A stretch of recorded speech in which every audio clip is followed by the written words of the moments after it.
Hello friends, नमो बुद्धाय। मैं आरती अवथरे आज आप सभी के साथ वर्षावास के इस पावन काल में एक बौद्ध उपासक उपासिकाओं को कैसे जीवन निर्वाह करना चाहिए इस टॉपिक पे बात करेंगे। तो जैसे कि हम सभी जानते हैं कि एक गृहस्थ उपासक उपासिकाएं इस वर्षावास काल में अष्टशील का पालन कर सकते हैं और उसका नियमानुसार फॉलो कर सकते हैं। हर एक उपासक को अपनी क्षमता अनुसार अष्टशील का पालन करना चाहिए।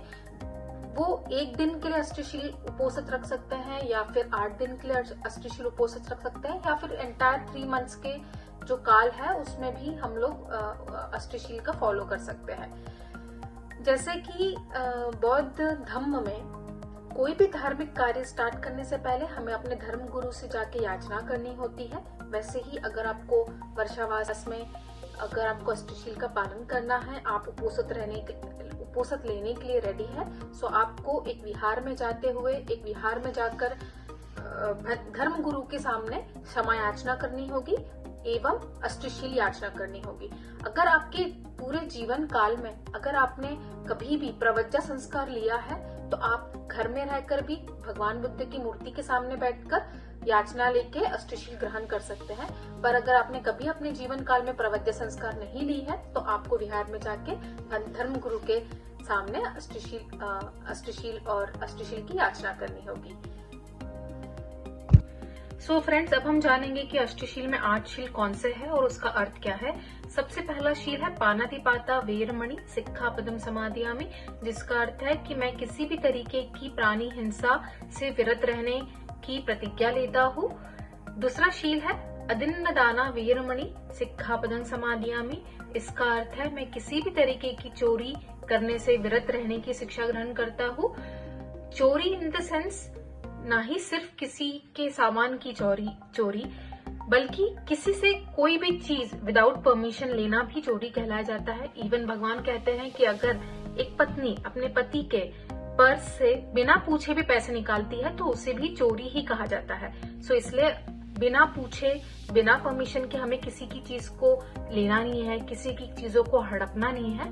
यह सब इस शील के अंडर आता है। थर्ड शील है अब्रह्मचर्य वेरमणि सिक्खापदम समादियामि। अब्रह्मचर्य वेरमणि हम जब पंचशील पढ़ते हैं, पंचशील में कामे सुमिच्छाचारा वेरमणि सिक्खापदम समादियामि आता है, जिसका अर्थ है कि मैं किसी भी तरीके के व्याभिचार वाली एक्टिविटीज से दूर रहने की शिक्षा ग्रहण करता हूँ। वैसे ही वह पंचशील का पाठ था। अष्टशील में हम बोलते हैं अब्रह्मचर्य वेरमणि सिक्खापदम समादियामि, मतलब मैं पूरी तरीके से ब्रह्मचर्य का पालन करूंगा। चौथा शील है मूसावादा वेरमणि सिक्खापदम समादियामि, मतलब मैं झूठ बोलने से विरत रहने की शिक्षा ग्रहण करता हूँ। सिर्फ झूठ ही नहीं, किसी भी तरीके की व्यर्थ बड़बड़ करना या अज्ञान की बातें करना, जिसका निरर्थ बातें करना, किसी की चुगली करना या कठोर शब्दों का प्रयोग करना, यह सब इस शील के अंडर आता है।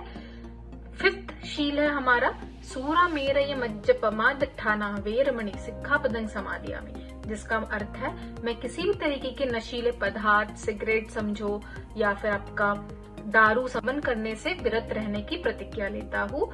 यह हमारा 5th वाला शील है। 6th है विकाल भोजना वेरमणि सिक्खापदं समादियामि। जैसे कि आपको समझ रहा है, विकाल भोजना मतलब हमें विकाल भोजन नहीं करना है, हमें समय पर भोजन करना है।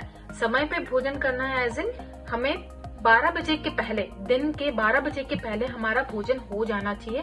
भोजन एक टाइम का ही होना चाहिए। ऐसा नहीं है कि हमने 12 बजे के पहले एक बार भोजन कर लिया फिर शाम को भी भोजन कर लिया, ऐसा नहीं करना है। हमारा एक ही बार का भोजन होना चाहिए, वो भी 12 बजे के पहले होना चाहिए। 7th है नच्च गीत वादित विसुक दसना माला गंध विलेपन धारणा मंडन विभूषण ठाना वेरमणि सिक्खापदं समादियामि। ये बहुत बड़ा स्टेटमेंट है, इसे हम बिट्स में समझेंगे।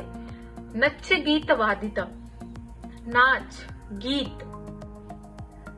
विसुक दसना मतलब किसी भी प्रकार के मनोरंजन हो, टीवी हो, म्यूजिक हो या आउटिंग हो, किसी भी तरीके का जो हमारा मनोरंजन है। उसके बाद आता है माला गंध विलेपन धारणा। माला गंध मतलब किसी भी तरीके के विभूषण, किसी भी तरीके का ज्वेलरी, किसी भी तरीके का मेकअप हो या किसी तरह का परफ्यूम हो, यह सबसे विरत रहने की प्रतिज्ञा ग्रहण में करता हूँ।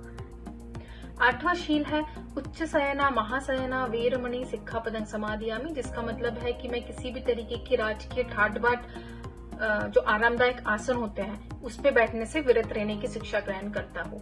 सो फ्रेंड्स, ये थे हमारे 8 शील। आई होप आप सभी को ये 8 शील काफी अच्छी तरीके से समझ में आए होंगे और हम सब इसको इस वर्षा काल में फॉलो करने का प्रयास करेंगे। इसके साथ मैं एक और चीज बताना चाहती हूँ कि इस अष्टशील को हम लोग अपने पूरे जीवन काल के लिए भी फॉलो कर सकते हैं। भगवान बुद्ध ने ये जो भी पंचशील बताया है या जो भी मार्ग हमें दिखाया है पंचशील का, अष्टशील का, यह सब शील जो भी है यह हमें हमारे खुद के हित के लिए है। इससे हमारे धम्म को कुछ मिलने वाला है ऐसा नहीं है। यह सभी मानव हित के लिए बताया हुआ मार्ग है। सो हमें इसको फॉलो करने की कोशिश करना चाहिए। जितना हो सके हमारी क्षमता अनुसार हमें अष्टशील को फॉलो करना है। प्लस अगर हमारी कोई ज्वाइंट फैमिली है, हमारी बड़ी फैमिली है, तो हमें वर्षावास काल में शाम को बैठ के सामूहिक वंदना लेनी चाहिए, भगवान के सामने दीपक लगाना चाहिए, सामूहिक वंदना लेना चाहिए। हर सैटरडे संडे अगर आपके फैमिली में छोटे बच्चे हैं तो उन्हें सफेद वस्त्र पहनाकर हर सैटरडे संडे विहार ले जाना चाहिए, वहां प्रवचन सुनना चाहिए, दान करना चाहिए और पुण्य कर्म करना चाहिए। यह कहकर मैं अपने ये वीडियो को क्लोज करती हूँ। धन्यवाद।